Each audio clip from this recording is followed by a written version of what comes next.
You see the... Yes, we can see it. Perfect. So, as you know, Caritas is love, and this is how we implement this love in action through the work that we are doing in the field. Caritas Lebanon is part of Caritas Internationalis, and it started in Lebanon in 1972. So last year, we celebrated the 50-year anniversary of Caritas Lebanon. And in Lebanon, it's part of the Council of Catholic Patriarchs and Bishops, because in Lebanon, we have 5 Catholic churches: Maronites, Syriac Latins, Roman, and Armenians. So 5 Catholic churches, and Caritas represents all the 5 churches in Lebanon. Caritas Lebanon is divided into different departments that work in the field. The first one is the sectors department, and we mean by sectors the centers. So we have centers that cover all the country, 36 centers, and they take care of any family, any Lebanese family that is in need through the social workers that are found in those centers. We have the social department that takes care of the social workers across the centers, the health department through 10 medical centers and 9 mobile clinics, providing more than 2 million health services per year to more than 100,000 beneficiaries. The education department, we have 4 schools with children with specific needs that attend around 360 students in those 4 schools. The migrants department that takes care of all migrant workers across the country that have been part of human trafficking or any other crime or assault that has happened to them. The refugees department that takes care of all refugees in Lebanon, so Syrian refugees, Iraqi refugees, all refugees that have came and are settling now in Lebanon. The development through different food processing factories and many other projects. The IT Academy, which gives a lot of trainings and it's certified by Microsoft. And finally, the youth department that I'm gonna speak a lot more about, the department that we're part of. So Caritas Lebanon Youth, we took the slogan Youth Serving Humanity as part of our campaign, since our activities tend to reach children, youth, elderly, persons with special needs, through different types of activities that you're gonna see. Today, we're more than 1,600 volunteers, registered volunteers between the age of 14 and 34. And what I mean by registered volunteers are volunteers that are fully committed to Caritas and all our activities. They have a Caritas ID, a uniform, and we have more than 1,000 students that work with us every year as community service volunteers. We're divided across the centers all over Lebanon, implementing more than 5,000 activities per year. So an average of 14 activities per day are being implemented by Caritas Youth across the country. So we can reach more than 300,000 beneficiaries through the activities that we're doing as Caritas Youth and not Caritas Lebanon as a whole. And also part of Caritas Lebanon Youth, we have the emergency response unit that has been responding to various emergencies that the country, unfortunately, has been going through a lot of time now. Part of the Christmas activities all over the country. This picture is from a Santa race that we implement every year.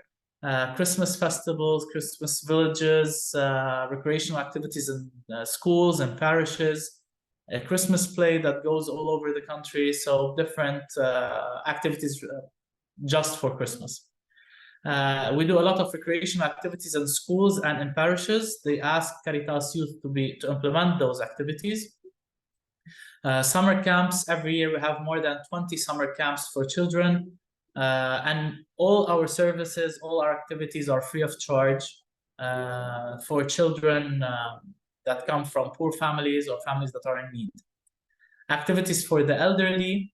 We have one activity that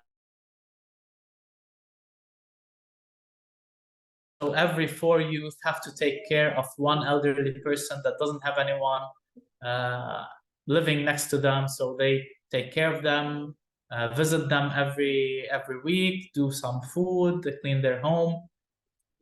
We have musical activities, a choir, a national choir, and a music band for Caritas Youth.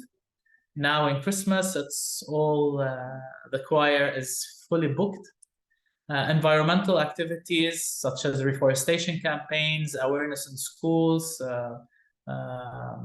different types of activities, sports activities. We have sports teams, soccer, basketball, youth that run in marathons, join martial arts in the name of Caritas Lebanon. We implement tournaments and we join a lot of tournaments. Social activities like Mother's Day, Teacher's Day, International Day of the Poor, those different occasions that we have. This is our uniform, the red one. And this is a picture from an activity that was Teacher's Day. So we visit schools and give teachers and nuns small gifts. Renovation of houses. Every year we renovate around 50 houses across the country. And all the work that is done by our youth. So they take different trainings on plumbing, electricity, tiling, painting, and they go in 4 days, just 4 days. They empty the house, fully renovate it, clean it, put back the furniture, and this is just in 4 days. So imagine the amount of work that is done by a team of 15 to 20 volunteers aged between 14 and almost 25, 26. All of them working together to finish those homes. Renovation of schools, mostly public schools or semi-private, which are free schools. Wall painting in different municipalities and schools. Renovation of prisons. This prison, we had to spend 4 days with 60 prisoners. 20 of our youth went to this prison, spent 4 days to renovate the prison with the prisoners inside. So we had to work together to finish it. Public gardens, public playgrounds, renovation as well. Different organization of religious activities and events. So last year we had the chance to take a newly didn't become a saint yet. Hopefully soon, and we went to a tour to all the parishes in Lebanon for 4 months, joining international activities in Lebanon and outside of Lebanon, implementing forums. This one was under the title of Be the Missing Piece, as a piece and as peace. We have a mobile soup station, which is a van that goes around in Beirut, delivering free soup to 200 beneficiaries daily. So it goes around like the ice cream truck, but this is a soup van delivering soup. Different trainings that we give our youth on different topics. And we have a hot meals project where our kitchens cook hot meals for 1,700 people every day. Youth volunteers and vans. And also, as youth, we're implementing a project with the World Food Program of the United Nations, delivering more than 5,000 food kits per month to different families. Within Caritas Youth, we have different national committees, such as the Animation Committee, Sports and Arts, Recruitment, Communication, Public Relations, that take care of all those things on a national level. And we have national units, which are Spiritual Unit, Capacity Building Unit, Strategic Planning Unit, Youth Entrepreneurial Projects Unit, and the Emergency Response Unit. And what I mean by the fourth one, the Youth Entrepreneurial Projects, we thought as Caritas Youth, it's time for us to raise our own funds and take care of ourselves instead of waiting for funding from different sources. So we did different small workshops where from one side we have our youth employed. So we provide our youth volunteers with jobs and our department with funds. So we have in-house printing for different souvenirs, needlepoint, lemonade, Baked for a Cause, Abiti, which is a clothing store, Foueki & Co., which is dried fruits, Tasty, which is a resto cafe, and La Pianta, which are 4 agricultural projects across the country. And finally, our emergency response unit has been a newly established unit within Caritas Youth that is responsible to respond to any type of emergency. They're fully trained volunteers on different topics such as emergency response, disaster management, first aid, fire safety, evacuation. We have a 24/7 operations room and a safety office that monitors all safety and security. They do daily security updates for all Caritas Lebanon. Some of the big missions that we were part of, the COVID response, delivering food kits and hot meals to families with COVID plus, and supporting hospitals, doctors, and nurses with meals every day during the COVID crisis. After the Beirut blast, we had a huge mission to support all the families that were affected by the blast. Different trainings that we do in schools, like how to evacuate a school in case of emergency. We do all the evacuation plans, the drills that we do every year, distribution of food kits, especially in emergencies. So now we're delivering food kits on the border with occupied Palestine, on all the villages that are being bombed by Israel. So our volunteers are the ones going to those regions, distributing food kits to the people that are still in their homes, preparing hot meals. So now we're preparing ourselves to cook 50,000 meals per day in case a large-scale war hits Lebanon. So we're preparing transport. So a lot of people ask us to use our ambulances to transport patients from hospitals to their homes. Supporting the Lebanese civil defense and putting out fires, since also the fire brigade in Lebanon are also volunteers. So mainly, most of the centers don't have volunteers anymore. So we support them in putting out fires, awareness in schools on different topics. We had different international missions. So after the earthquake that hit Turkey and Syria, we sent 2 teams to Syria to support Caritas Syria after the earthquake. We sent a team to Egypt to train Caritas Egypt in order to have an emergency team. Also, Caritas Cyprus asked us to go to Cyprus during the Pope's visit so we can support them logistically in the organization of the visit. And now we're fully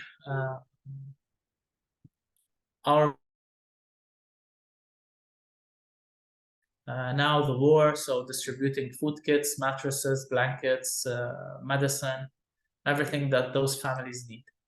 Of course, we're in full coordination with the local government bodies such as the civil defense and the military, so we can be able to support as much as possible. So this is an overview about Caritas Lebanon and what we do. So if you have any questions, I'll be happy to answer you. Thank you. Wow, thank you, Peter. That was a lot of amazing information and examples of the really important work that you are doing. So thank you very much for sharing that with us. If anyone has, questions or comments they would like to share with Peter now, you can put them in the chat or raise your hand and you can speak. So yeah, it's a great opportunity to learn more about how Caritas Youth work in another country. So I'll give a minute for that. If anyone would like to, add a question or comment. So Peter gave us a lot of examples of how they serve and how they kind of are the missing piece in Lebanon. So if anyone else would also like to share what you do in your own community or at your school to help to build peace or serve other people, you can share that as well. I think Emily asked you to reflect ahead of time. Okay, we have one question in the chat from Minas. Does Caritas Lebanon have separate departments for refugees and migrants? If so, what's the difference between those? Yes, two different departments. So the migrants department is responsible to providing all the assistance, support, and services for migrant workers that come and work in Lebanon. So different nationalities, they come to Lebanon to work as in homes, in schools, and different types of jobs, especially if they are or they have been victims of human trafficking. The migrants department takes care of those people, and we have some shelters for them as well. While the refugees department, they're responsible to provide all the assistance and services for refugees, basically Syrian refugees and Iraqi refugees.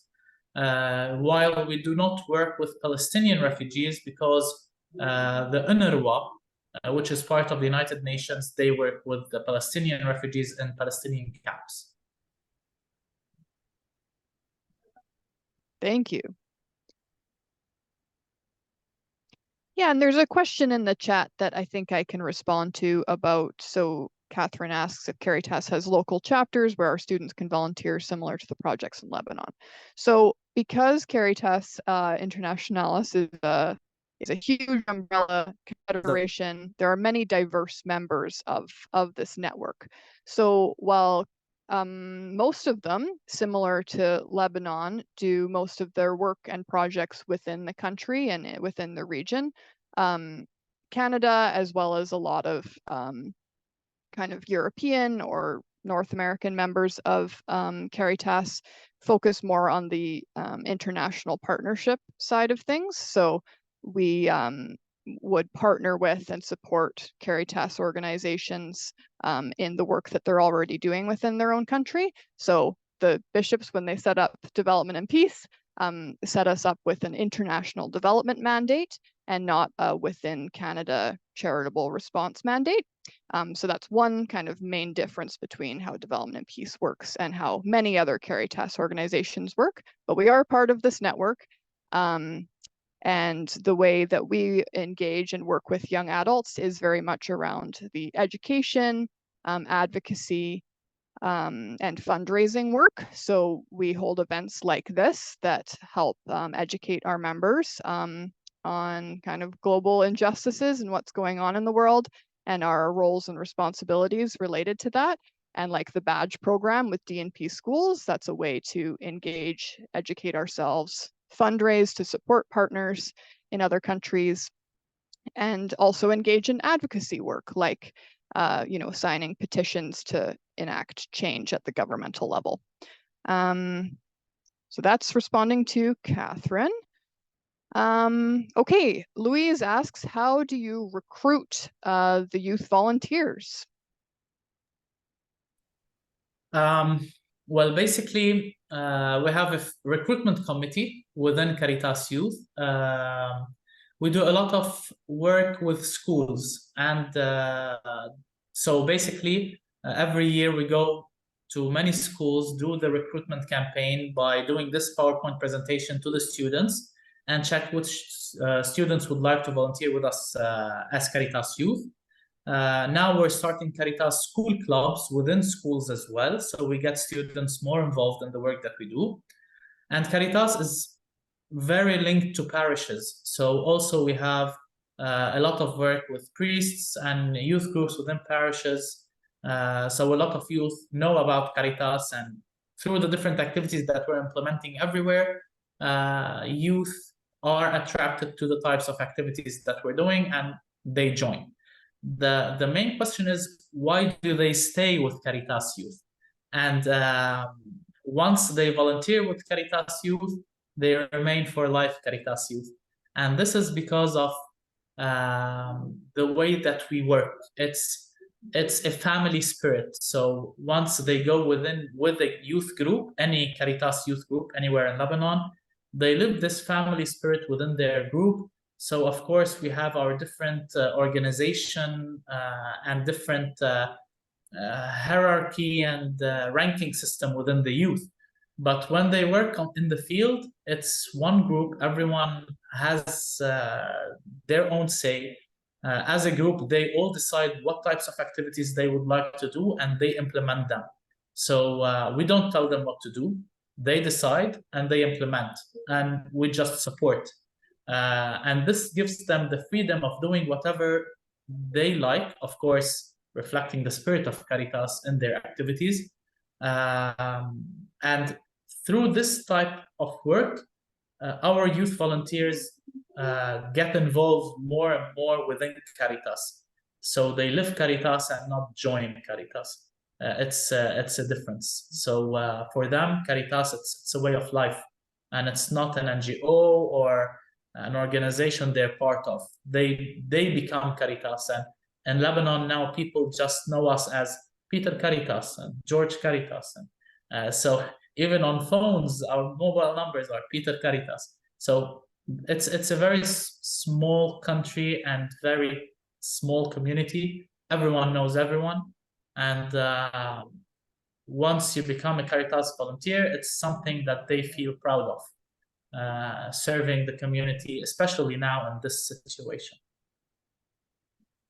Thank you, Peter.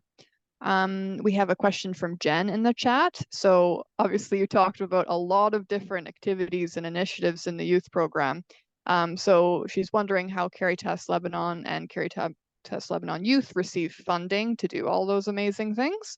Do the youth participate in fundraising, or how do you get the funding to carry all that out?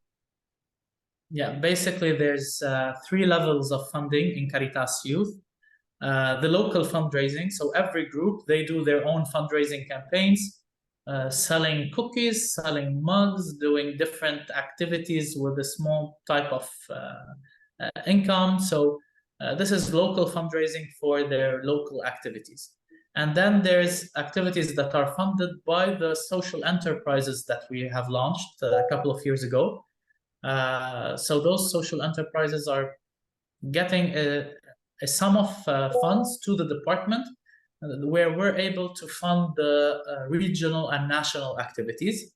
And then we have some donors. For example, as Caritas Youth, our main donor is Caritas Italiana, where they give us every year a sum of a donation to fund certain types of activities across the year. So this is basically 3 types of funding that can cover all the 5,000 activities that we do. Wonderful, thank you. And I noticed there's another member from Caritas Lebanon Youth that joined the call, Charlie. I wondered, Charlie, if you wanted to unmute yourself and say anything about your involvement with the organization, or anything you'd like to share today. Are you still there, Charlie? I know you just turned your camera off. I think I picked a bad time. Okay, we'll come back. So yeah, if there's anyone that would like to share any of the initiatives that you do as an individual or as a school or in your community to build peace or serve people, please share now. I'd like to, yes, just say thank you again to Peter for joining us today. I know I feel very honored to be part of this network that we're part of, and to be able to be here today and hear about what you're doing. And obviously you're facing a very difficult situation in your region right now. So just know that all of our prayers and solidarity are with you. And we walk with you as we can through this. So we encourage you to keep up the amazing work you're doing, and feel, yes, very privileged that you took the time to speak to us today and give us so many ideas and inspiration. So thank you, Peter. Thank you, Selena. And of course, you're all more than invited to come to Lebanon once the situation is better, of course, to join our activities, to spend some time here. Thank you very much. All right. So I think that we will move on to the next point in our agenda. If throughout the next few minutes you'd like to share your ideas or something that stood out to you from the presentation, feel free to do so. But yes, the next point is something Emily is going to present. Here we go. So on that theme of sharing how we become the missing piece, I'm going to share now a testimony from one of our many DMP schools, St. Thomas Aquinas. We asked them a little while ago to share how they've enjoyed being in DMP school. They've been engaged for a few years now and are really built up their club. They said they couldn't be here today, but they're with us in spirit. So they sent us a brief video to share a bit about what their experience has been being involved with development and peace building.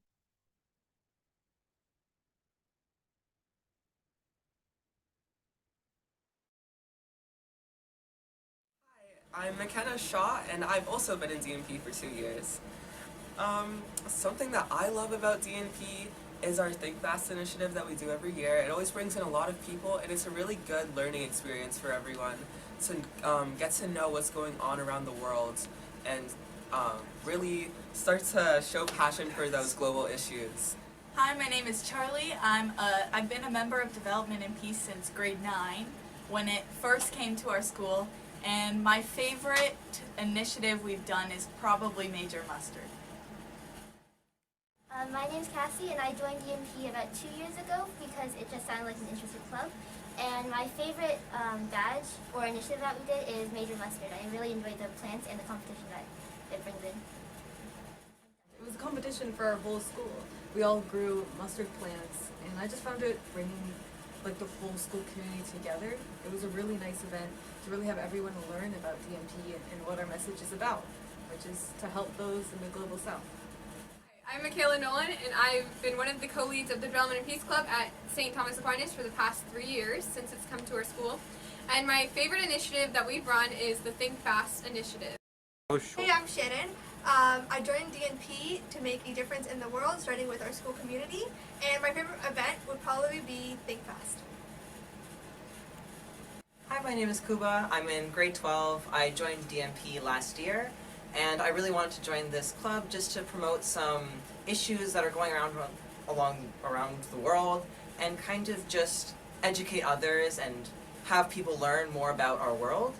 And my favorite activity so far was supply chain, human chain, because you got to explore a wide range of topics. We kind of looked at Nike shoes and how they were made, and that was really interesting for me.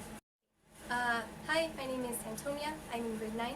I joined the Development and Peace Committee 3 months ago, but I've learned a lot about global issues around the world, and being in the Development and Peace Club has really helped me to see how I can help in global issues as a student.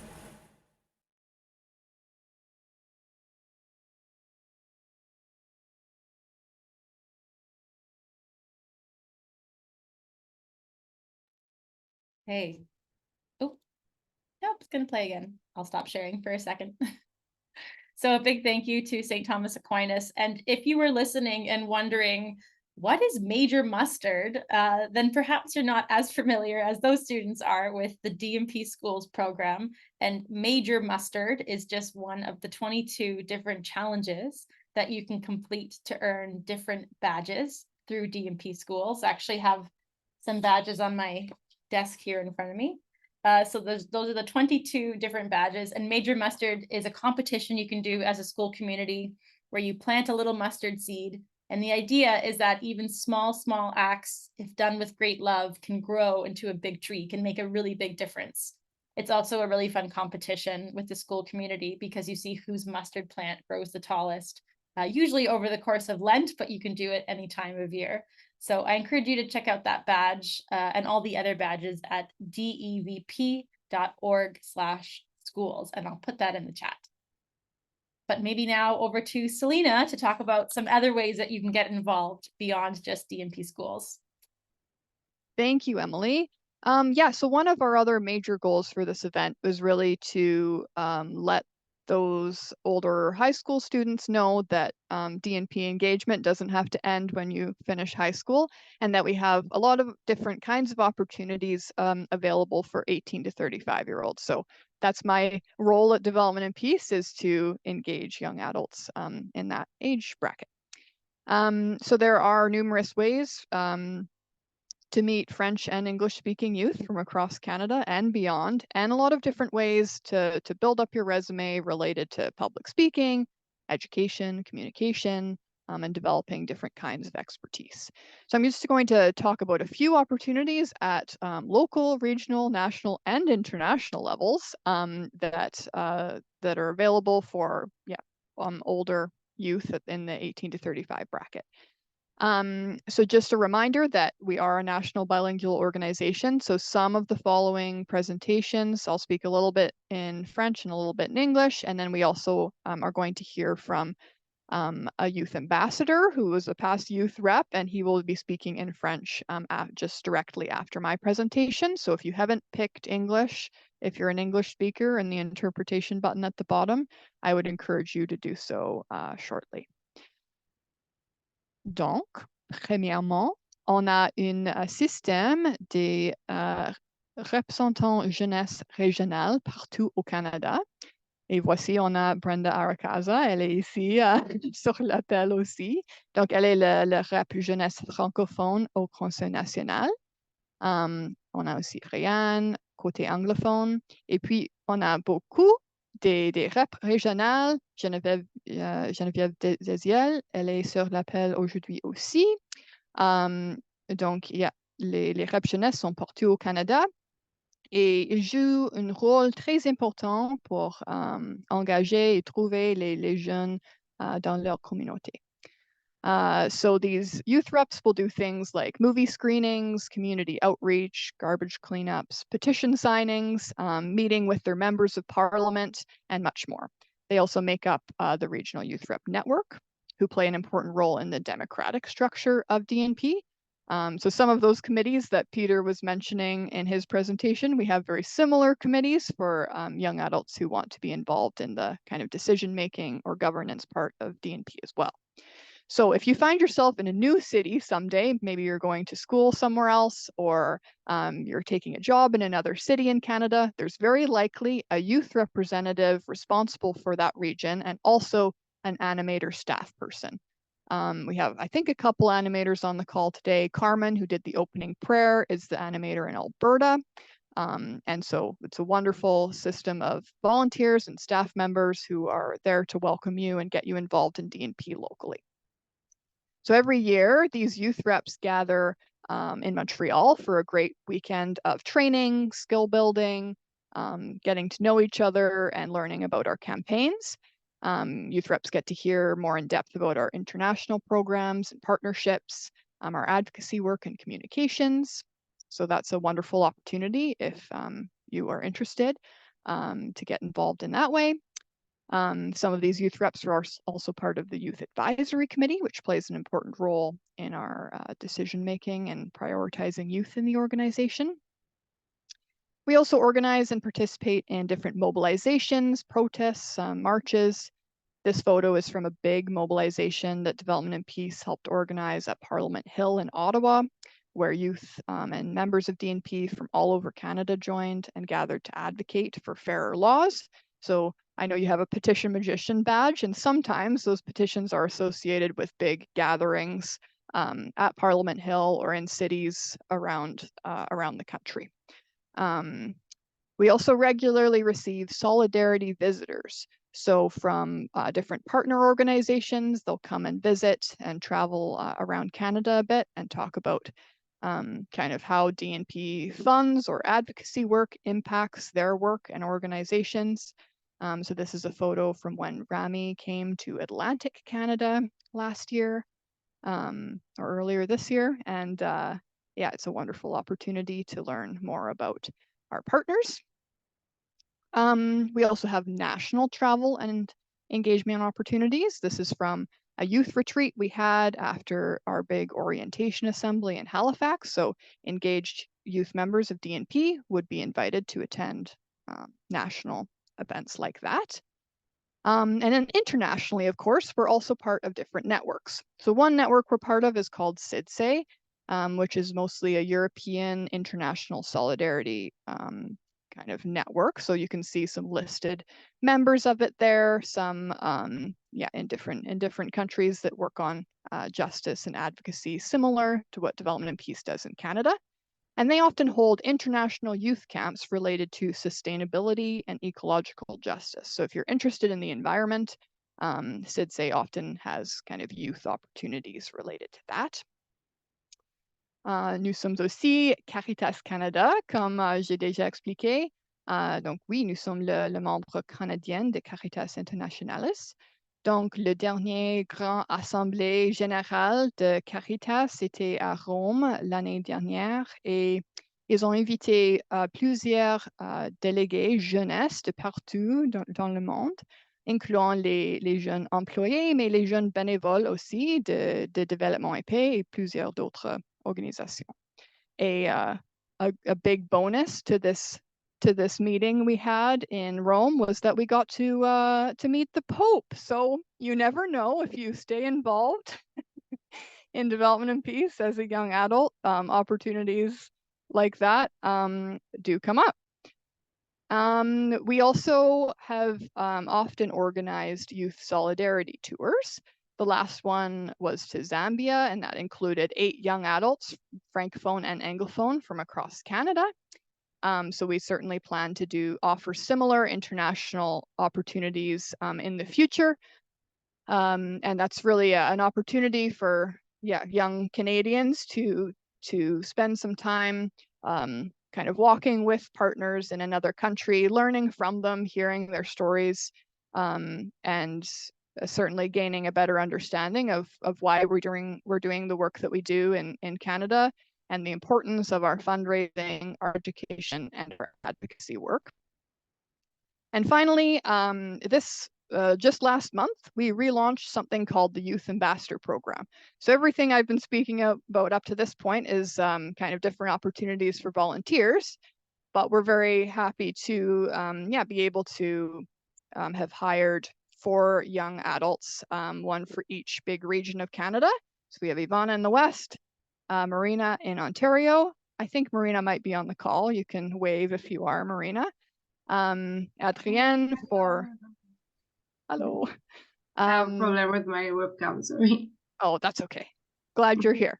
And we have Adrienne in New Brunswick for the Francophone team and Uchenna in Atlantic Canada. So we're very excited about this program. These are part-time employees that are really focusing on engaging young adults with development and peace. So we're just can't wait to see what projects they get up to. So yes, we do have, part-time work opportunities periodically with development and peace.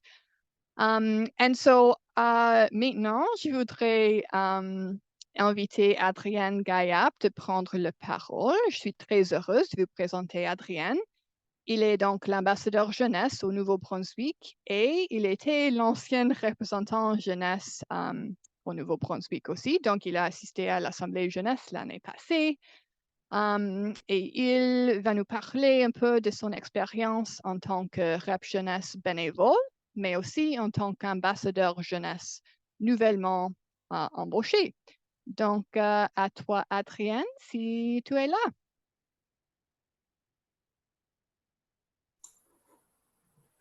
Oui, je suis là. Je ne sais pas si on m'écoute. On m'écoute bien? Okay, oui. Can you hear me? Good. Adrien Gaillard.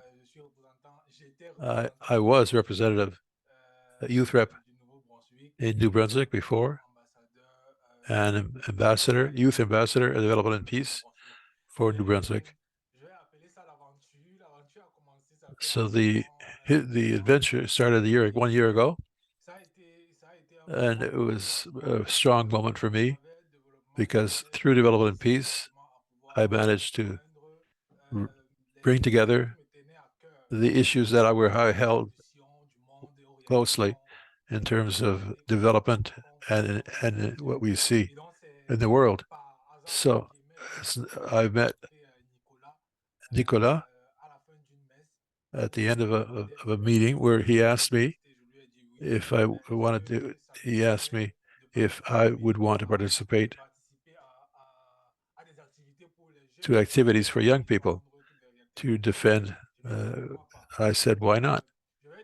So I said that to start I started really doing. The more I did this, the more I really appreciated it, the more I was entering into it, and I touched by the people and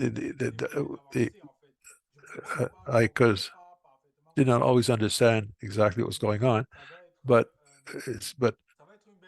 with it was a wonderful experience wonderful chance to see what was happening.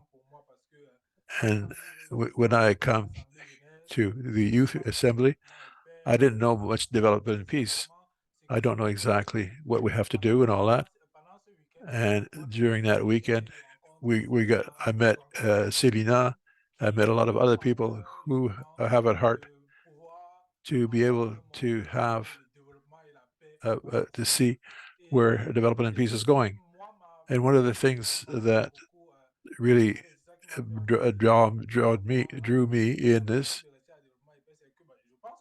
well, I think it came at a time where it was important for development and peace to give place to young people.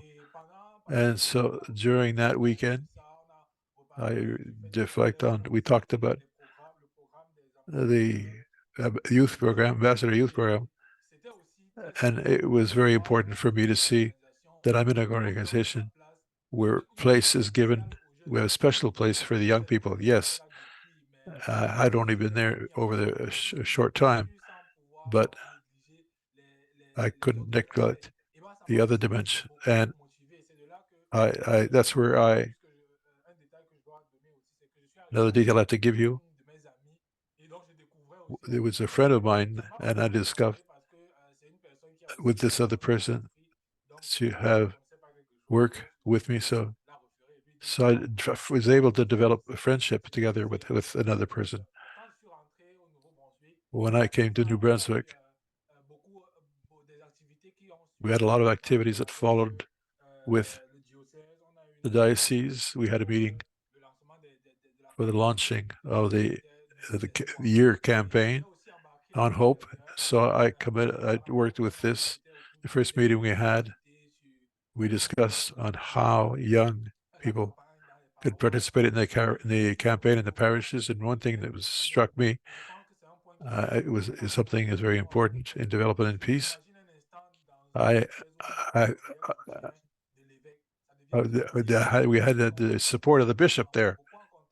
And so we're in contact with the parishes, we're in contact with the young people, and if people don't have the support of the bishop, so it's very difficult. So anyway, I had a chance that the bishop in my diocese, he really supported us a lot and encouraged us. And so the first thing that I was able to do when I came was to participate in a campaign and go through the parishes to encourage the Catholics to participate in this campaign. And it really was a strong time for me, because during the campaign, when I arrived in the parishes, it was always surprising while I was talking and there's some people that were crying, people who really felt the message that we were trying to transmit or pass us. So I understood it was very mysterious. It was something true. It was something real. The fact that we went there and that we have this mission of informing people and having an evangelization process through Canada is very important. Sometimes we can't imagine that somebody somewhere that has the possibility of eating who can't eat because of pressure, because where they live has been destroyed, and for one reason or the other. And it also encourages people to see that it was important, that the work that we're doing is important, not only within Canada, but also within outside of Canada. And if I'd like to come back, I would say that this was a very strong evangelization movement and moment. So I kept on working with Nicolas, who is our animateur here on the welcome of people, because who are labor, who are agricultural workers, and so I feel that I didn't. My question was, how can I give? How can I have a possibility of studying all while working within development and peace? And as youth ambassador, I was able to do something. It gave me the possibility of working as a volunteer. And it helps me a lot when this campaign. I worked with Nicolas and others, and this was a beautiful experience. What happened during the summertime, where things are down a bit, so I continued to work with development and peace. But one thing I noticed is that meanwhile, we also had something for young people. We had a session or a meeting every month. So that was important because it allowed, and I think Selena helped us a lot in that respect. It allowed us to strengthen each other.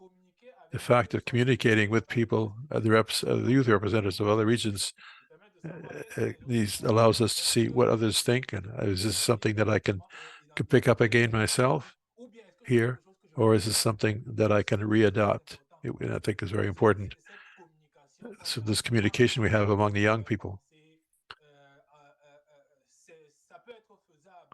This could be doable alone, but with others, we all go further. Another activity that helped me a lot was advocacy with Nicolas and other members of Development and Peace in Moncton, in terms of the minister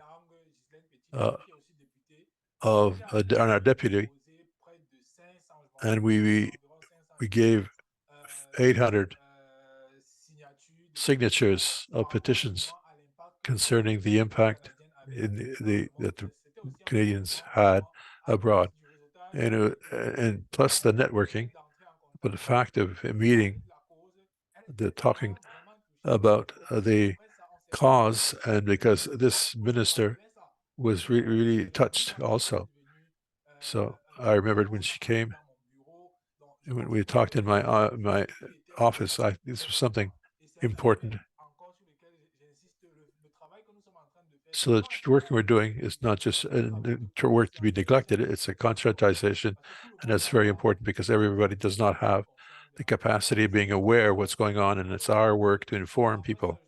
So after that, these events, we had another assembly in Quebec 1 month ago. So that too, it was very, very specific, which was something that we had done in Montreal also.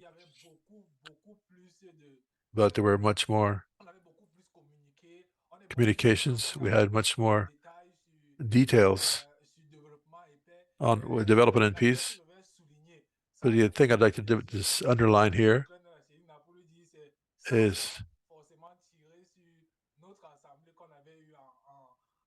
without relating only to the assembly we had in Montreal, I found that the people there very warm, and so it warmed up my heart. And because the activities that we were doing together, we would take stones and put them on plates. That was one exercise, and a way to talk about citadality, and it was very strong. We did the citadality not only in theory, we experienced citadality, and that was very strong. That was the period where we're becoming candidate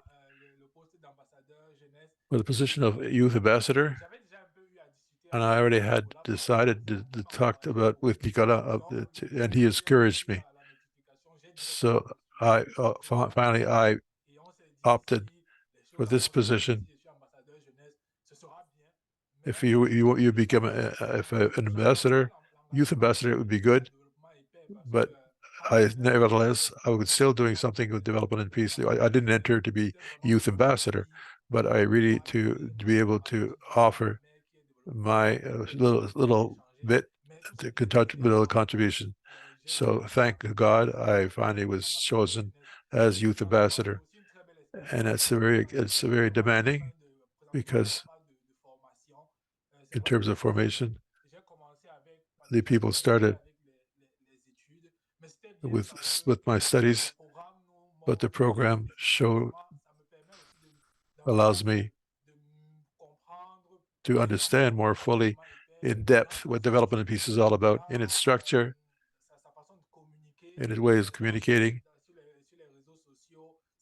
and on social networking, and they have an impact as a young people and as a youth person to work with Nicolas on other activities in the program.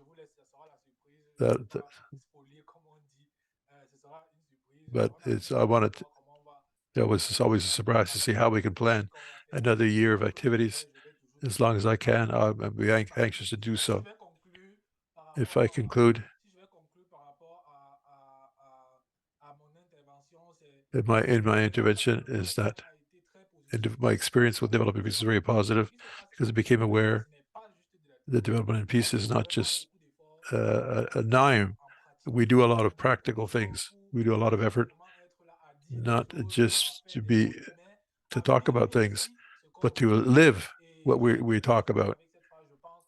And I think that this is John Paul II or the other popes. One of the popes said the world needs more witnesses than masters. And that's how I want to be looking at what I'm doing. We need more witnesses than masters. So that's what I found in development and peace. Thank you. Thank you very much, Adrien. I think you explained many different things within your part of your experience. Thank you. Thank you very much. Thank you, Emily, for the conclusion.